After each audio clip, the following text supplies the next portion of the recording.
Welcome to our YouTube channel. तो अभी हम लोग देखने वाले हैं यहाँ पर एंड्रॉयड के ऊपर इंटरव्यू क्वेश्चंस जो कि मोस्टली पूछे जाते हैं और जो मैंने मोस्टली फेस करा है इस क्वेश्चंस को।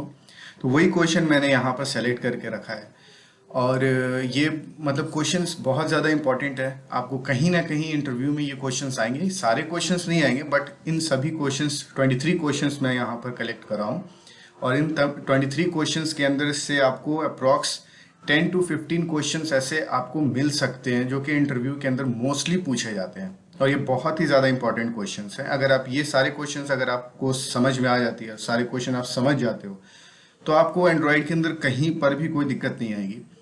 तो चलिए स्टार्ट करते हैं। तो सबसे पहला क्वेश्चन यहाँ पर ये हो सकता है कि इंटरव्यूअर की तरफ से कि what is the version of Android. Okay, तो एंड्रॉयड की वर्जन क्या है?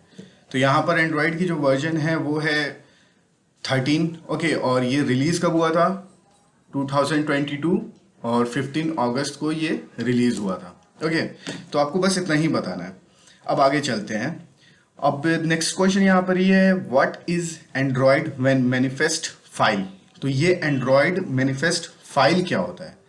और ये मतलब बहुत ही इंपॉर्टेंट ये फाइल होता है। अगर आप वहाँ पे इंटरव्यूअर को ऐसा बोलते हो कि ये बहुत ही ज़्यादा इंपॉर्टेंट फाइल होता है, इसके अंदर सारे एक्टिविटीज सर्विसेज ब्रॉडकास्ट की जितनी भी प्रोसेसेस होती हैं वो सारी इस मैनिफेस्ट फाइल के अंदर रखी हुई थी। अब ये ब्रॉडकास्ट क्या है, सर्विसेज क्या है और एक्टिविटीज़ तो आपको पता होगी। जो भी यूआई डिज़ाइन होती है हमारे एंड्रॉयड एप्लीकेशंस की वो एक्टिविटीज़ के अंदर ही रखते हैं हम, या वो एक्टिविटीज़ उसे हम लोग कहते हैं। और यहाँ पर ये भी हम इसे बोल सकते हैं कि ये बहुत ही ज़्यादा रिस्पॉन्सिबल होता है किस चीज़ के लिए? प्रोटेक्ट करने के लिए, सिक्योरिटी के लिए।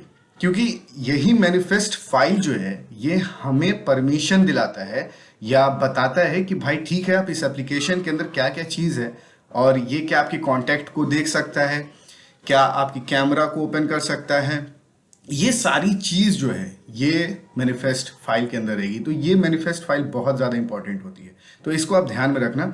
और ये कोई ऐसा नहीं है, बहुत ही बड़ा टॉपिक है। आप हर जगह अगर आप एंड्रॉयड डेवलपर हो या एंड्रॉयड के ऊपर आप थोड़ी बहुत भी काम करे होगे तो आपको ये मैनिफेस्ट फाइल आपको दिखा होगा और इसके अंदर आपने बहुत से काम करे होंगे। ओके, तो ये बस इसका एक इतना बड़ा आंसर रहेगा आपका। अब यहाँ नेक्स्ट क्वेश्चन ये हो सकता है what is the life cycle of activities.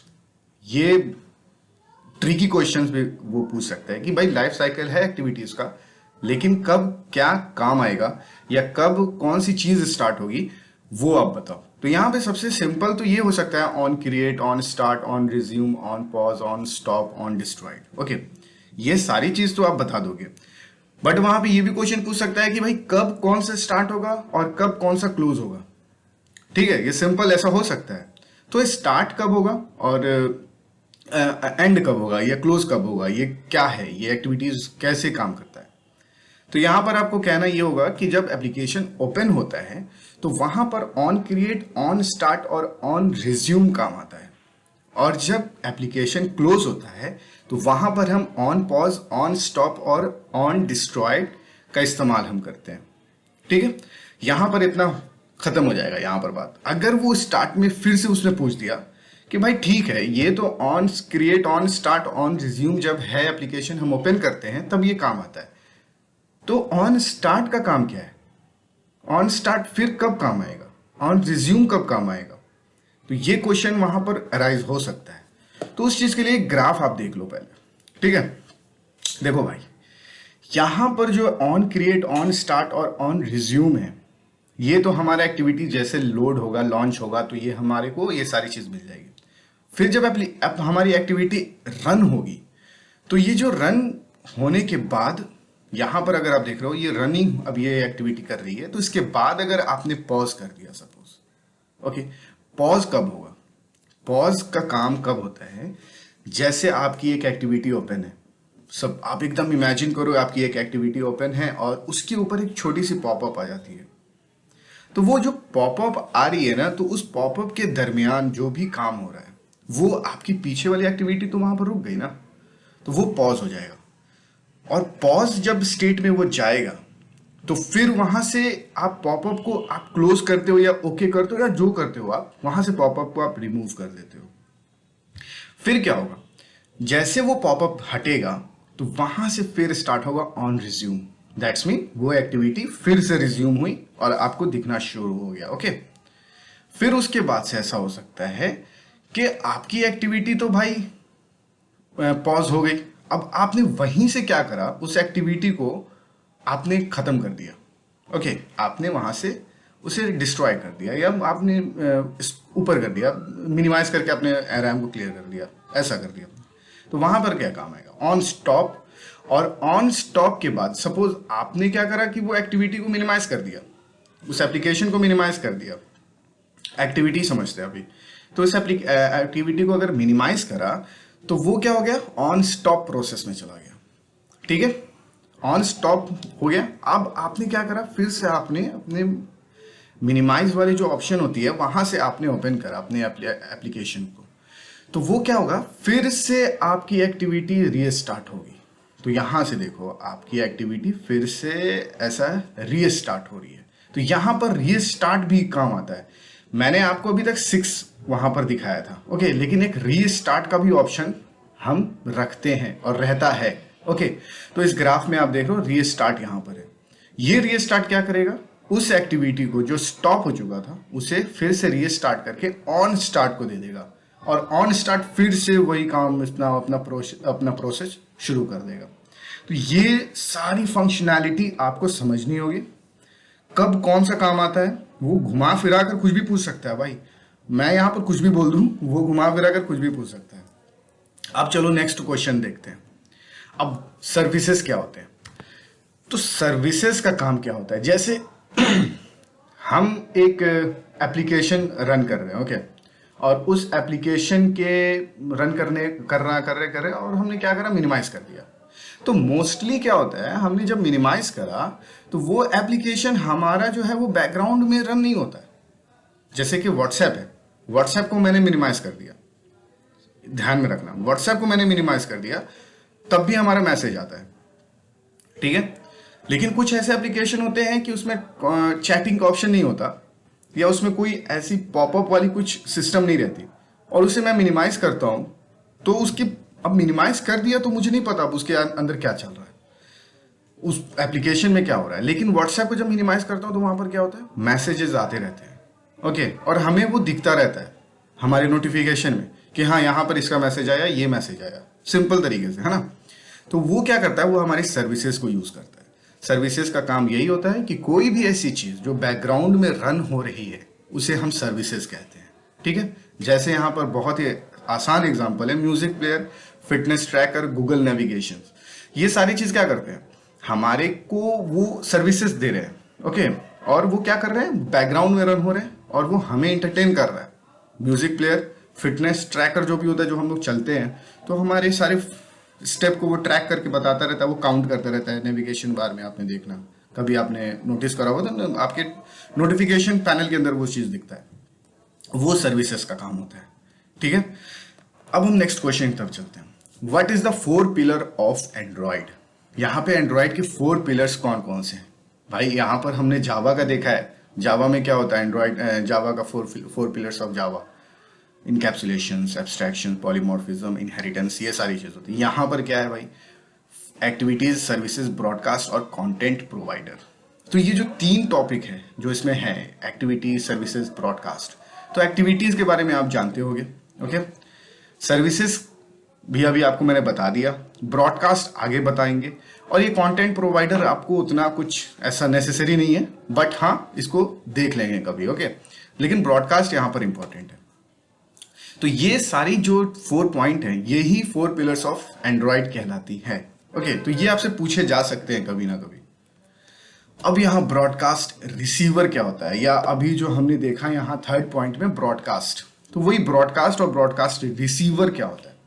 देखो भाई, जब हमारी डिवाइस बहुत लार्ज इस पे काम करती है ना, तो हमारी डिवाइस के ऊपर बहुत सी चीजें होती रहती है, जैसे उसके अंदर मैसेज आना, उसकी बैटरी देखना, कॉल, डेट चेंज, रिबूट हो रहा है या नहीं हो रहा, ये सारी चीज और भी बहुत सी चीजें हैं, हमें पता होनी चाहिए। तो ब्रॉडकास्ट को मैं अगर सिंपल वे में अगर मैं समझाने की कोशिश करूं, तो आपको अगर पता होगा, जैसे कि आपके पास एक अलार्म एप्लीकेशन है। ओके, आप क्या करते हो, जैसे कि आपको सुबह 6 बजे उठना है, तो आप उसमें क्या करते हो, 6 बजे का आप अलार्म लगाते हो, उसके बाद से आप सो जाते हो।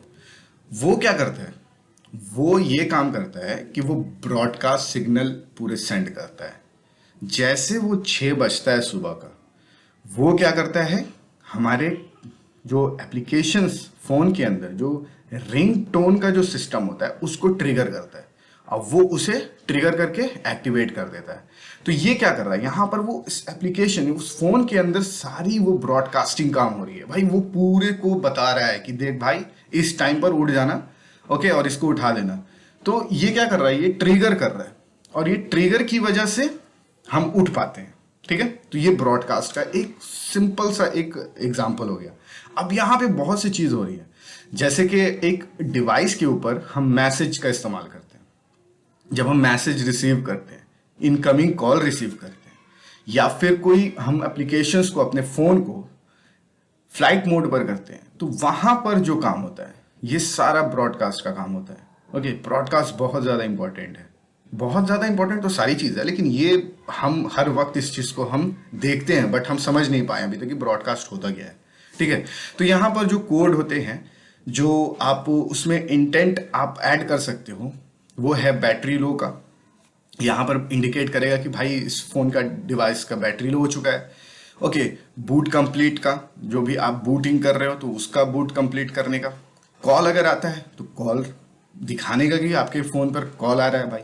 ओके, डेट चेंज, तो डेट चेंज का क्या है कि जो भी आपका 1 सेकंड में 1 मिनट में जो भी आपका डेट चेंज हो रहा है, ओके, आपका जैसे कि 12 रात के 12 बजे आपका डेट चेंज हो रहा है, तो वो क्या हो रहा है, वो एक ब्रॉडकास्ट सिग्नल हमें देता है कि 12 बजे, आज 16 तारीख है, कल 17 तारीख हो जाएगा। तो ऐसा करके, और यहाँ पे प्लेन मोड है, फिर रिबूट का सिस्टम है। तो ये सारी चीज जो है ये ब्रॉडकास्ट के अंदर ही आती है। तो आई होप ये सारी चीज आपको कॉन्सेप्ट समझ में आ चुका होगा कि ब्रॉडकास्ट कहाँ पर हम यूज करते हैं। ठीक है, अब नेक्स्ट क्वेश्चन की तरफ चलते हैं। अब सेंसर्स क्या होते हैं? देख भाई, सेंसर्स का काम ये होता है कि वो हमारे डिवाइस, जो हमारी एप्लीकेशन, हमारी जो फोन होती है, उस फोन के अंदर, स्मार्टफोन उसे हम कहते हैं। स्मार्टफोन क्यों कहते हैं? क्योंकि उसके अंदर बहुत सी चीज होती है। उसके अंदर हम उसके जो भी लाइट उसके ऊपर ये हो रही है, रिफ्लेक्ट हो रही है, तो उस लाइट के थ्रू हम सेंस कर लेते हैं कि भाई बहुत ज्यादा रोशनी है, तो अपनी ब्राइटनेस को कम कर लो। कुछ ऐसी हमारी स्किन, जैसे हम फोन पे बात करते हैं, तो वो जो फोन पे बात करते हैं तो डिस्प्ले हमारा क्लोज हो जाता है, वो चीज। ओके, हम अपने फोन को रोटेट करते हैं लैंडस्केप और पोर्ट्रेट मोड पर, वो चीज, वो भी सेंसर का काम है। फिर हम अपने गेम खेलते हैं, तो जो कार रेसिंग करते हैं या कुछ भी ऐसा करते हैं, या पबजी अगर आप खेलते हो, तो उसमें देखना कि एक ऐसा होता है जिसमें आप अपने फोन को टिल्ट करते हो तो वो पूरी स्क्रीन भी टिल्ट हो जाती है, वो मतलब गेम के अंदर की। तो वो क्या होता है, वो भी एक सेंसर का काम होता है। ठीक है, और भी जैसे कि मैग्नेटो सेंसर्स का काम हम करते हैं। जैसे कि मैग्नेटो सेंसर का काम क्या हो गया कि कंपस का इस्तेमाल हम करते हैं, तो कंपस में नॉर्थ साउथ ईस्ट वेस्ट ऐसा करके हमें सारा चीज शो करता है। तो ये सारी की सारी, ये जो 6 है ना, ये पूरी हमारे एक डिवाइस के अंदर रहती है, ये सारी की सेंसर। तो ये बहुत ज़्यादा इंपॉर्टेंट है, ये सेंसर्स वगैरह, ये सेंसर्स मतलब पूछ सकते हैं, ये चीज़ ऐसा है। तो यहाँ पर अब आपको मैं अच्छे से बता देता हूँ। एक्सेलेरोमीटर सेंसर्स किसे कहते हैं? जब हम अपने फोन को रोटेट करते हैं, ओके, एक्स और वाई एक्सिस पर, उसे हम एक्सेलेरोमीटर सेंसर्स कहते हैं। अब प्रेशर सेंसर्स क्या होते हैं? प्रेशर सेंसर का काम वही होता है कि जब हम अपने फोन के ऊपर कुछ ज्यादा कुछ अप्लाई करते हैं, दबाते हैं, उसे प्रेस करते हैं, तो वहां पर वो हमें कुछ इंडिकेट करता है, या उसे पता लगता है कि भाई मेरे ऊपर बहुत ज्यादा लोड पड़ रहा है, तो वो इंडिकेट कुछ करेगा, तो उसे हम कहते हैं प्रेशर सेंसर। गायरोस्कोप सेंसर्स क्या होते हैं? देखो, वही जो मैंने कार रेसिंग का जो एग्जांपल बताया था ना, जब हम अपने फोन को लैंडस्केप मोड में ही खेल रहे हैं, तो वहां पर एक्सेलेरोमीटर भी काम आ रहा है, क्योंकि वो पोर्ट्रेट और लैंडस्केप में है।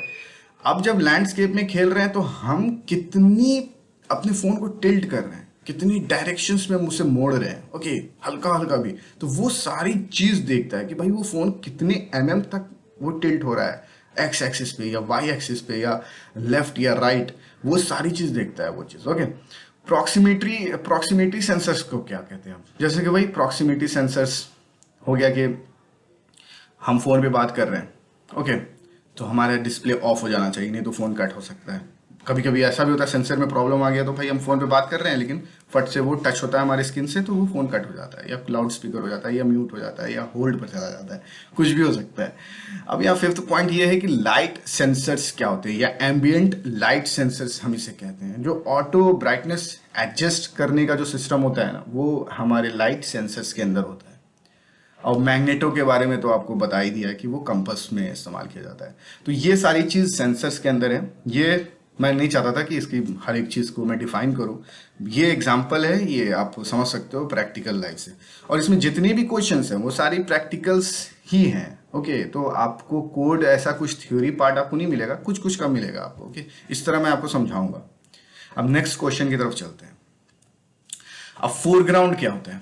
अभी मैंने आपको सर्विसेज के बारे में बताया, तो सर्विसेज के अंदर हम फोरग्राउंड का भी इस्तेमाल करते हैं। एक बैकग्राउंड होता है, एक फोरग्राउंड होता है।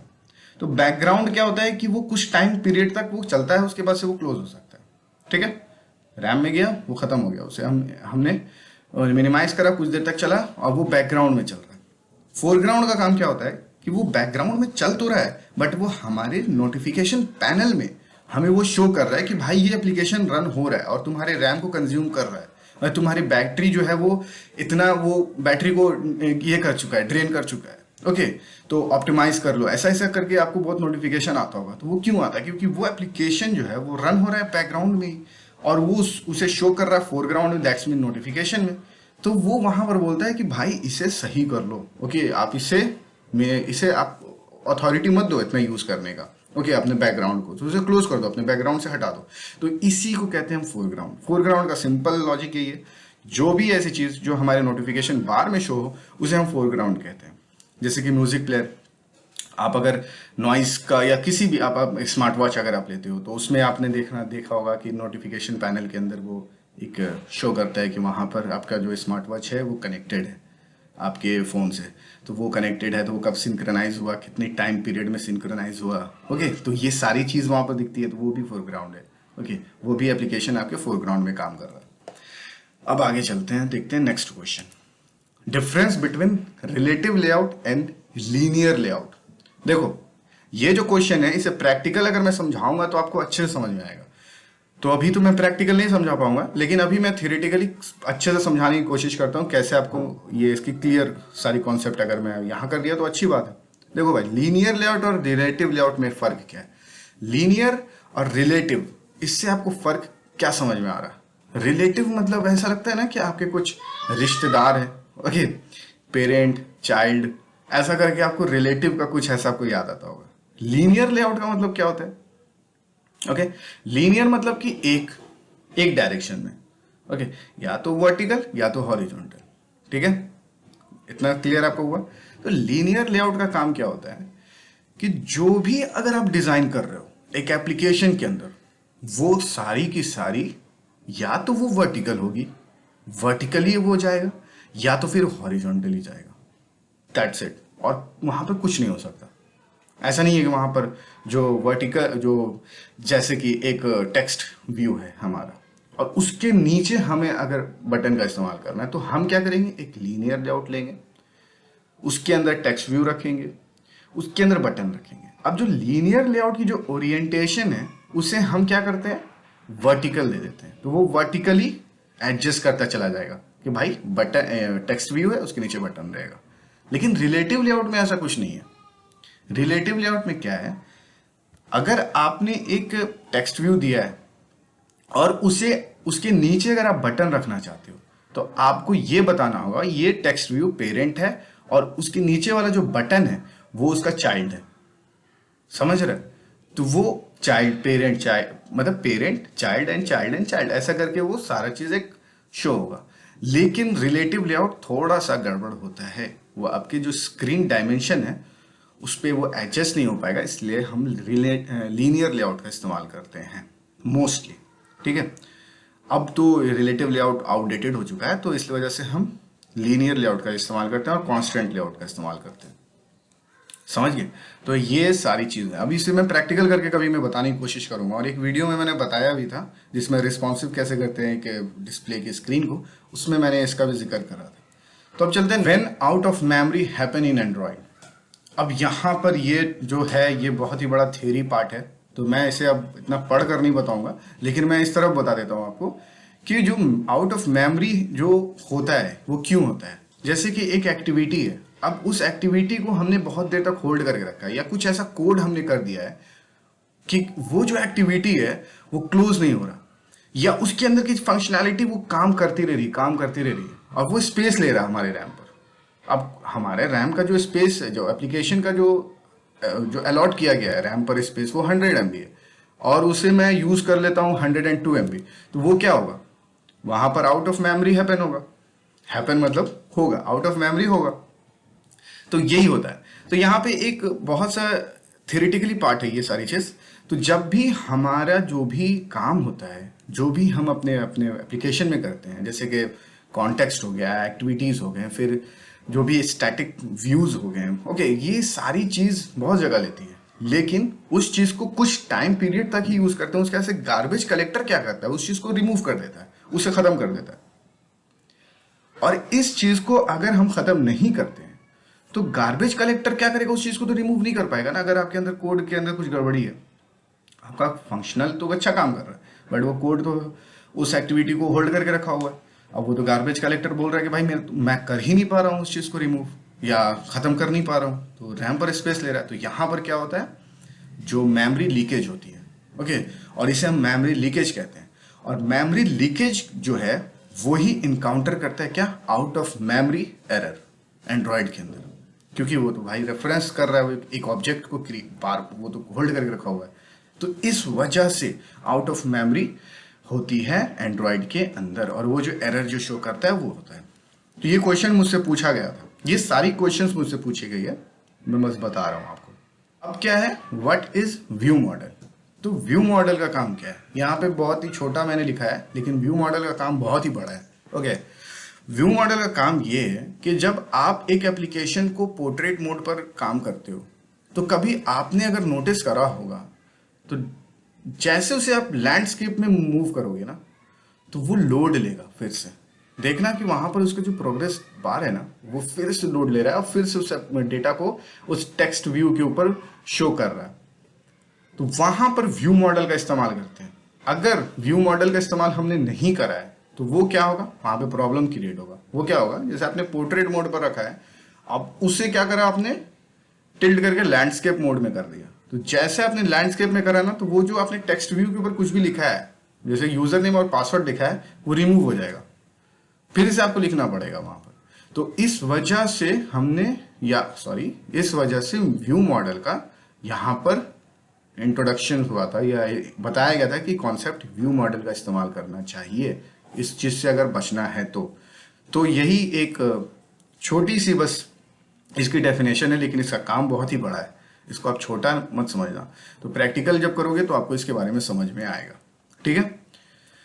अब देख भाई, यहाँ पे what is MVC, MVP and MVVM, ये क्या होता है। देखो ये बहुत ही बड़ा टॉपिक है, ओके, बहुत ही बड़ा। क्या, ये एक आर्किटेक्चर है एंड्रॉयड एप्लीकेशंस को अगर आपको डेवलप करना है, तो इससे मैं ऐसे थ्योरेटिकली या इस तरह मैं बता भी दूं तो आपको समझ में नहीं आएगा। तो ये एक बहुत ही बड़ा टॉपिक है, इसे मैं सेपरेट किसी वीडियो में कवर करूंगा। एक वीडियो इसकी सेपरेट में बनाऊंगा, उसके अंदर आपको बताऊंगा कि MVC, MVPM और फिर MVV क्या होता है। इसका फुल फॉर्म बस बता देता हूं मैं। MVC क्या होता है, model view controller, model view presenter और मॉडल व्यू मॉडल, इसे हम कहते हैं, ठीक है। तो चलते हैं नेक्स्ट क्वेश्चन की तरफ। अब क्या ये है, व्हाट इज रेट्रोफिट। तो रेट्रोफिट क्या होता है, रेट्रोफिट का काम ये होता है कि जो भी हम अपने डेटा को अपने सर्वर पर स्टोर करते हैं, तो वहां पर हम रेट्रोफिट का इस्तेमाल करते हैं, ओके, API कॉलिंग करते हैं, तो वो रेट्रोफिट के थ्रू करते हैं। अब यहाँ पर एक और चीज का इस्तेमाल होता है, वॉली लाइब्रेरी का, लेकिन ये एक अलग लाइब्रेरी है और रेट्रोफिट एक अलग लाइब्रेरी है, ओके। अब यहाँ पे डिफरेंसेस भी मैं बता दूंगा कि क्यों रेट्रोफिट ज्यादातर लोग यूज करते हैं और वॉली लाइब्रेरी क्यों ज्यादातर लोग यूज करते हैं, जिसे जो समझ में आता है वो यूज कर सकता है। अब यहाँ पर क्या है कि ये जो है थर्ड पॉइंट में अगर आप देखोगे तो it work well with Jason and XML both. तो ये जो है रेट्रोफिट, ये जेसन एंड एक्सएमएल के साथ बहुत ही अच्छा काम करता है और इससे बहुत ईजी होता है इम्प्लीमेंट करना। ओके अगर आपने वॉली देखा होगा और रेट्रोफिट अगर दोनों पे काम करा होगा तो आपको समझ में आता होगा कि क्यों रेट्रोफिट बहुत ज़्यादा ईजी है इम्प्लीमेंट करने के लिए। ठीक है, अब डिफरेंस देख लेते हैं कि वॉली और रेट्रोफिट के लाइब्रेरी के बीच में डिफरेंस क्या है। तो वॉली लाइब्रेरी क्या होता है कि जो भी हम इमेज अगर हम लोड करते हैं अपने इमेज व्यू के ऊपर, ओके एक हम सर्वर से इमेज लेते हैं उसे अपने इमेज को लोड करते हैं इमेज व्यू के ऊपर, तो वहां पर हमने एक इनबिल्ड हमें एक चीज मिलता है जिसे हम कहते हैं नेटवर्क इमेज व्यू। ओके, जिसे स्पेशली डिजाइन किया गया है इमेज को दिखाने के लिए और डाउनलोड करने के लिए। लेकिन रेट्रोफिट के अंदर ऐसा कुछ नहीं है। रेट्रोफिट क्या करता है, हमें दूसरी लाइब्रेरी का इस्तेमाल करना पड़ता है, जैसे कि पिकासो हो गया, फिर ग्लाइड हो गया, जिसके थ्रू हम एक इमेज को सर्वर से उठाकर यहाँ पर शो करा सकते हैं अपने एप्लीकेशन के ऊपर। तो हमें रेट्रोफिट का इस्तेमाल वही करना होता है, वॉली लाइब्रेरी इनबिल्ड देता है। तो आपको जो यूज करना है, यहाँ पर मैं ये नहीं बताऊंगा कि ये दोनों में से कौन बेटर है या ऐसा कुछ, ऐसा नहीं है। दोनों आपको जिसे यूज करना है आप यूज कर सकते हो। बहुत लोग रेट्रोफिट का इस्तेमाल करते हैं क्योंकि वो बहुत ज्यादा सिंपल है, बस यही एक फर्क है। ओके, अब चलते हैं नेक्स्ट क्वेश्चन की तरफ। गूगल प्ले स्टोर पॉलिसीज क्या क्या है? पॉलिसीज तो बहुत सारे हैं, अगर आपको देखना हुआ तो मेरी एक वीडियो भी है, आप उस पर जाकर देख सकते हो। यहाँ पर कुछ कुछ ऐसी पॉलिसीज हैं जो बस मैं आपको बताने के लिए सोचा इस क्वेश्चन में रख देता हूँ। ओके, तो यहाँ पर है रिस्ट्रिक्टेड कंटेंट, जिसे 18+ और अडल्ट, आप ऐसा कुछ एप्लीकेशन नहीं बना सकते या उसके अंदर कुछ ऐसी चीज़ नहीं होनी चाहिए। इंटेलेक्चुअल प्रॉपर्टी होनी चाहिए, कॉपीराइट नहीं होना चाहिए। ओके, प्राइवेसी और डिवाइस अब्यूज, मतलब कि भाई किसी की भी आप प्राइवेसी के साथ खेल नहीं कर सकते। जैसे कि आपने उस सबसे उससे परमिशन ले लिया कि ठीक है भाई कॉन्टैक्ट भी देख सकता हूँ, फोटो भी देख सकता हूँ, सारी चीज़ देख सकता हूँ, और उसके बाद से आपने उसका मिसयूज कर दिया, तो ऐसा भी नहीं होना चाहिए। स्पैम, ऐसा नहीं होना चाहिए। मालवेयर, मतलब कि वहाँ पर डिवाइस आपके रिस्क पर, आप किसी के डिवाइस को रिस्क पर डाल दो या उसके डेटा को आपने कुछ छेड़खानी कर दिया, उसके अंदर एप्लीकेशन के अंदर आपने वायरस छोड़ दिया, तो ये सारी चीज़ अब नहीं होगी। ओके, पहले बहुत से एप्लीकेशन अगर आपने ऐसे देखे होंगे जो आपके फ़ोन के ऊपर रन होता था, फिर वो बैकग्राउंड या कुछ भी काम नहीं करता था, कोई भी एक बटन काम नहीं करता था, तो वो सारी चीज़ एप्लीकेशंस के अंदर रहती थी, कुछ ना कुछ मालवेयर या कुछ। तो वो चीज़ को रिमूव करने के लिए प्ले स्टोर ने कुछ ऐसी ऐसी पॉलिसीज़ को ऐड करा है। अब नेक्स्ट क्वेश्चन की तरफ चलते हैं। What are Android framework? Okay, तो एंड्रॉयड की फ्रेमवर्क कौन कौन सी है? Intent, activities, content providers and others. Intent के बारे में आपको पता होगा, अगर नहीं पता तो आगे देख लेंगे। एक्टिविटीज़ के बारे में तो आपको पता ही है। कंटेंट प्रोवाइडर, फिर अदर्स। तो ये 4 होती हैं जो हम यूज़ करते हैं एंड्रॉयड फ्रेमवर्क के अंदर। ओके, अब हम चलते हैं नेक्स्ट क्वेश्चन की तरफ। टाइप ऑफ इंटेंट, यहाँ पे कितने टाइप्स के इंटेंट होते हैं? पहली बात तो इंटेंट क्या होता है? इंटेंट वो चीज़ होता है जो हमारी एक एक्टिविटी से दूसरी एक्टिविटी को कनेक्ट करता है, और एक एक्टिविटी से दूसरी एक्टिविटी वैल्यू को पास करना हुआ तो हम पास कर सकते हैं इंटेंट के थ्रू। ठीक है, यहाँ पे 2 टाइप के इंटेंट होते हैं, एक एक्सप्लिसिट इंटेंट और एक इम्प्लिसिट इंटेंट। तो एक्सप्लिसिट इंटेंट का काम क्या होता है? जैसे आपने एक एप्लीकेशन क्रिएट करा, लॉगिन पेज क्रिएट करा, वहां पर आपने 2 बटन का इस्तेमाल करा, एक लॉगिन और एक साइन अप। जैसे आप साइन अप पर क्लिक करोगे तो एक नया पेज ओपन होता है, नया एक्टिविटी ओपन होती है, जिसके अंदर साइन अप की सारी डिटेल होती है, user first name, last name, middle name, phone number, password, ये सारी चीज होती है। तो आपने करा क्या, आपने जैसे साइन अप बटन पर क्लिक करा तो वो एक नई एक्टिविटी जो साइन अप वाली एक्टिविटी ओपन हो रही है, तो उसे हम कहते हैं एक्सप्लिसिट इंटेंट। एक्सप्लिसिट इंटेंट का मतलब क्या? आपकी एप्लीकेशन के अंदर ही एक एक्टिविटी से दूसरी एक्टिविटी अगर कनेक्ट हो रही है, उसे हम एक्सप्लिसिट इंटेंट कहेंगे, सिंपल लैंग्वेज में। अब इम्प्लिसिट इंटेंट का काम क्या होता है? देखो, इम्प्लिसिट इंटेंट बहुत सी चीज में यूज कर सकते हैं। जैसे कि हमें अगर एक एप्लीकेशन हमें क्रिएट करना है जिसके एक बटन के क्लिक पर एक ऐसी पॉपअप ओपन हो जिसके अंदर ईमेल, व्हाट्सएप, है ना, और हाइक, ये सारी जितनी भी सोशल मीडिया एप्लीकेशन है वो सारी वहां पर शो होने लगे। ओके, तो वहां पर हम इम्प्लिसिट इंटेंट का काम करते हैं। इम्प्लिसिट इंटेंट को मैं फिर से बता दूं, जैसे कि एक हमारी एप्लीकेशन है, उस एप्लीकेशन से हमें किसी और एप्लीकेशन पे जाना हुआ, तब वहां पे इम्प्लिसिट इंटेंट का इस्तेमाल हम करेंगे। ठीक है, जैसे वेब व्यू का इस्तेमाल हम करते हैं, वेब व्यू नहीं सॉरी, जैसे कि हमने इस्तेमाल करा एक यूआरएल लिया, आपके एप्लीकेशन के अंदर यूआरएल कॉपी करा, फेसबुक का यूआरएल कॉपी करा, एक टेक्स्ट व्यू के ऊपर पेस्ट करा और एक बटन के ऊपर जैसे क्लिक करा, तो वो क्या करेगा, वो क्लिक पर सेम वही यूआरएल हमारी ब्राउजर पे ओपन हो जाएगा। तो वहां पर क्या हो रहा है, वहां पर इम्प्लिसिट इंटेंट का इस्तेमाल हो रहा है, क्योंकि हमने एक यूआरएल लिया, बटन के क्लिक पर दूसरी एप्लीकेशन ओपन हो गई जो कि है क्रोम या कोई भी फायरफॉक्स, और उसके ऊपर हम अपने सारे जो भी सर्फिंग करना है हमने कर लिया। तो ये इम्प्लिसिट इंटेंट होता है। अब इम्प्लिसिट इंटेंट के अंदर बहुत सी चीज होती है, जैसे कि कॉल आप कर सकते हो, डायल पैड एक्टिवेट कर सकते हो, कॉन्टैक्ट कर सकते हो, ब्राउजर ओपन कर सकते हो, कॉल लॉग ओपन कर सकते हो, गैलरी एंड कैमरा, ये सारी चीज आप कर सकते हो।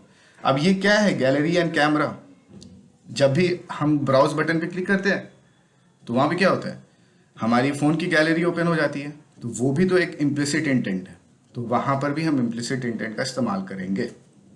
ठीक है, अब हम चलते हैं नेक्स्ट क्वेश्चन की तरफ। What is data binding? देखो, डेटा बाइंडिंग क्या होता है, पहले या अभी भी बहुत लोग ऐसा करते हैं कि find view bye ID, XML code के अंदर जो भी टेक्स्ट व्यू है, टेक्स्ट व्यू का अगर आईडी है 1, टेक्स्ट 1, तो आप क्या करते हो, find view bye ID dot text 1, और फिर उसे आप एक टेक्स्ट व्यू नेम के एक वेरिएबल के अंदर स्टोर कर लेते हो। ठीक है, अब क्या है, डेटा बाइंडिंग के अंदर क्या होता है कि हमें सबसे पहले क्या करना है, ग्रेडल के अंदर बिल्ड ग्रेडल के अंदर हम एक data binding dot equals true, ये जो है लाइन, इसे हम वहां पर ये करते हैं, ऐड कर देते हैं। उसके बाद से हम क्या करेंगे, हम हमारी जो एक्टिविटी की जो नेम है, हम सेम उसी एक्टिविटी नेम को रखेंगे। जैसे कि हमारी एक्टिविटी मेन है, तो हमने क्या करा, एक्टिविटी मेन बाइंडिंग, और उस की मैं एक ऑब्जेक्ट क्रिएट कर लेता हूं जिसका नेम है बाइंडिंग। ठीक है, और फिर बाइंडिंग के थ्रू हम यहां पर इंफ्लेट करेंगे, और जो सेट कंटेंट व्यू जो आप देखते हो हमारे ऑन क्रिएट मेथड के अंदर, जो सेट कंटेंट व्यू होता है, तो उसके ब्रैकेट के अंदर जो भी है उसे हम रिमूव करके बाइंडिंग डॉट गेट रूट कर देते हैं। तो इससे क्या फायदा होगा हमारा, जो भी हम ये लिखने की जो कोशिश कर रहे हैं ना, फाइंड व्यू बाय आईडी, सबकी आईडी ले लेकर एक वेरिएबल के अंदर रखा, फिर उसके बाद से उस वेरिएबल को उठाकर उसे अगर टाइपकास्ट करना है स्ट्रिंग में तो स्ट्रिंग में करा, जिसमें फलाना धमाका में करा, फिर उसके बाद से फिर आगे उसको कहीं पास कर रहा हुआ डेटाबेस में तो वो करा, तो वो सारी झमेले से हम लोग बच सकते हैं। ओके, और बस हमें क्या करना होगा, जो भी आईडी होगी उसकी डायरेक्ट हम उस आईडी का नाम लिखेंगे तो वो हमारे को वहां पे मिल जाएगा। तो ये फायदा होता है, ये बहुत ही सिंपल हो जाता है हमारा। इस बस इतनी मेहनत के बाद हमें अब कुछ करने की जरूरत नहीं है, ये फाइंड व्यू बाय आईडी ये सब करने की जरूरत नहीं है। तो बस ऐसा आप डेटा बाइंडिंग कर सकते हो। और ये क्वेश्चन मुझसे बहुत पूछे गए थे। हो गया, अब नेक्स्ट क्वेश्चन की तरफ चलते हैं। What is singleton in Android? देखो, ये भी टॉपिक बहुत बड़ा है और ये बहुत ही इंपॉर्टेंट टॉपिक है, और इसे मैं थियोरेटिकली ऐसे समझा नहीं पाऊंगा, लेकिन फिर भी मैं कोशिश कर रहा हूँ इसे समझाने की। ठीक है, प्रैक्टिकल देख लेना, ये चीज मैं करके बताऊंगा। सिंगलटन क्या होता है? Singleton in an object created only one time, ये सिर्फ एक बार ही क्रिएट होता है। एक ये ऑब्जेक्ट है, ये एक बार क्रिएट होगा, और ये कब तक रहेगा, जब तक आपकी एप्लीकेशन है, जब तक वो डिस्ट्रॉय नहीं होगी तब तक वो ऑब्जेक्ट डिस्ट्रॉय नहीं होगा। ठीक है, और इसे ना पूरे एप्लीकेशन से हम कॉल कर सकते हैं। अब कैसे कॉल कर सकते हैं वो प्रैक्टिकल करके देखेंगे, तब आपको क्रिस्टल क्लियर हो जाएगा कि हाँ भाई ठीक है, ऐसे करके हम इसे कॉल कर सकते हैं। लेकिन ये थियोरेटिकली पार्ट है, आप इसे देख लो, और ये क्वेश्चन इंपॉर्टेंट है, इस वजह से मैंने यहाँ पर रखा है। अब नेक्स्ट क्वेश्चन की तरफ चलते हैं। What database is used for Android platform? सबको पता होगा ये चीज, लेकिन फिर भी मैं रख देता हूं यहाँ पर। SQLite डेटाबेस हम यूज करते हैं डेटा एंड्रॉइड एप्लीकेशन के अंदर। ओके, ऑफलाइन डेटाबेस होता है, ओपन सोर्स होता है, ओके, सर्वरलेस होता है, तो इसमें हमको कोई प्रॉब्लम नहीं होगी। तो ये है डेटाबेस। अब यहाँ पर एक और क्वेश्चन है, how to pass value from activities to fragment. Sorry, यहाँ पर स्पेलिंग मिस्टेक है। तो देखो भाई, यहाँ पर एक्टिविटी से हम अगर फ्रैगमेंट में अपने वैल्यू को पास कर रहे हैं तो कुछ इस तरीके से पास करेंगे। ओके, बंडल को इस्तेमाल करेंगे। पहले तो उसकी ग्रेडल बिल्ड जो भी है डिपेंडेंसी ऐड करेंगे, फिर उसके बाद से एक आईडी हम देंगे और उस ऑब्जेक्ट को हम रखेंगे, और सॉरी जिस एक्टिविटी से हमें पास करना है। फिर उसके बाद से हम यहाँ फ्रैगमेंट को कॉल करेंगे, एक ऑब्जेक्ट क्रिएट करके फिर फ्रैगमेंट के अंदर उस बंडल को हम रख देंगे। फिर यहाँ से हम उसे कैच कर लेंगे। ओके, तो उस फ्रैगमेंट वाली एक्टिविटी में हम उस वैल्यू को कैच करके हम यहाँ पे एक स्ट्रिंग के अंदर स्टोर कर लेंगे। तो ऐसे आप एक एक्टिविटी और एक फ्रैगमेंट के बीच में वैल्यू पास कर सकते हो। तो अब चलते हैं नेक्स्ट क्वेश्चन की तरफ। What is ANR? ये आपको बहुत बार दिखा होगा, आपने कभी ना कभी अपने एप्लीकेशन में कहीं ना कहीं देखा ही होगा। Application not responding, simple. अब देखो यहाँ पे प्रॉब्लम, ये क्वेश्चन क्या है, कभी भी आपने कोई एप्लीकेशन ऐसा यूज करा होगा और वो एप्लीकेशन सडनली स्टक हो गया होगा वहीं पर, और वो आगे काम ही नहीं करता होगा, और वो काम नहीं कर रहा है, सडनली उसने बोला क्रैश या कुछ ऐसा पॉपअप एक आया, फिर वो क्लोज हो गया। या फिर उसने पूछा कि भाई आप यहाँ रहना चाहते हो या आप क्लोज करना चाहते हो, तो आपने क्लोज कर दिया होगा या फिर आपने रैम क्लियर किया होगा। तो उसे कहते हैं हम एप्लीकेशन नॉट रिस्पॉन्डिंग। जब भी हमारी कोई एप्लीकेशन स्टक हो जाती है और 5 सेकंड तक काम नहीं करती है, तो वहां पर ANR का काम होता है, एप्लीकेशन नॉट रिस्पॉन्डिंग, और हमें एक पॉपअप दिखाता है कि एप्लीकेशन नॉट रिस्पॉन्डिंग। कभी देखना ऐसा कुछ होगा, ऐसा आपने एक, मैं वो इमेज यहाँ पे ऐड करना भूल गया, सॉरी, बट एक पॉपअप हमें मिलता है एप्लीकेशन नॉट रिस्पॉन्डिंग। तो वो काम यहाँ पर करता है और ये क्वेश्चन पूछे गए हैं। ओके, तो इस वजह से मैंने ऐड करा है। अब इंटेंट फिल्टर का काम क्या होता है? इंटेंट फिल्टर का काम कब होता है? जब हम एक एप्लीकेशन क्रिएट करते हैं जहां पर हमें किसी और एप्लीकेशन को यूज करना होता है, जैसे कि डायल पैड यूज करना होता है, हमें कॉलिंग का काम करना होता है, तो हमें ये चीज अपने मैनिफेस्ट के अंदर जो एक्टिविटी है, ओके, उस एक्टिविटी, जैसे कि मैनिफेस्ट के अंदर तो बहुत सारी एक्टिविटी आपके पास होगी, तो जो स्पेसिफिक एक्टिविटी के ऊपर आपने ये काम करा है कि इस पेज के अंदर हम जैसे एक बटन के ऊपर क्लिक करेंगे तो वो एक डायल पैड ओपन होगा और वहां से कॉल लगेगा।